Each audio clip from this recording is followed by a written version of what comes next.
ഇന്ന് രാവിലെ എഴുന്നേറ്റപ്പോൾ മുതൽ എനിക്ക് ഭയങ്കര ഷുഗർ ക്രേവിങ്സ് ആയിരുന്നേ. എന്തെങ്കിലുമൊക്കെ ഇങ്ങനെ മധുരമുള്ളത് കഴിക്കാൻ ഭയങ്കര ആഗ്രഹം.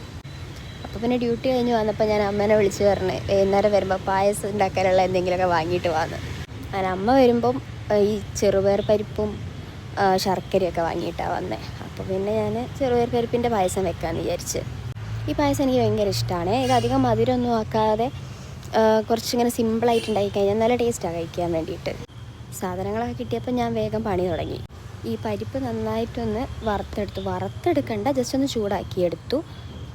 തേങ്ങ ചിരവി അരച്ച് തേങ്ങാപ്പാലെടുത്ത് വെച്ചു. എന്നിട്ട് ഈ തേങ്ങയുടെ 2ാം പാലും ചെറുപയർ പരിപ്പും കൂടെ മിക്സ് ചെയ്ത് ഒരുമിച്ചാക്കിയിട്ട് കുക്കറിൽ വേവിച്ചിട്ട് 2 വിസിൽ അടിച്ച് വേവിച്ചു.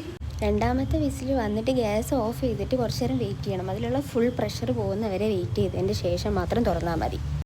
എന്നിട്ട് അത് പിന്നെ ഞാനൊരു വലിയ പാത്രത്തിലേക്ക് മാറ്റി. എനിക്ക് ഇളക്കാനൊക്കെ ഉള്ള സുഖത്തിന് വേണ്ടിയിട്ട് ഒരു വലിയ പാത്രത്തിലേക്ക് മാറ്റി. അതിലേക്ക് ശർക്കരയും ഏലക്ക കുത്തിയിട്ട് അത് കൂടെ നന്നായിട്ട് തിളപ്പിച്ചിട്ട് അതുകൂടെ ഒഴിച്ച് അത് നന്നായിട്ട് ഇളക്കി യോജിപ്പിച്ചതിൻ്റെ ശേഷം ഈ തേങ്ങയുടെ ആദ്യത്തെ പാല് നമ്മളെടുത്ത് വെച്ചില്ലായിരുന്നു, 1ാം പാല്, അതും കൂടെ അതിലേക്ക് ഒഴിച്ച് നന്നായിട്ടൊന്ന് മിക്സ് ചെയ്ത് 1ാം പാൽ ഒഴിച്ച് കഴിഞ്ഞാൽ പിന്നെ പായസം തിളപ്പിക്കേണ്ട ആവശ്യമില്ല കേട്ടോ.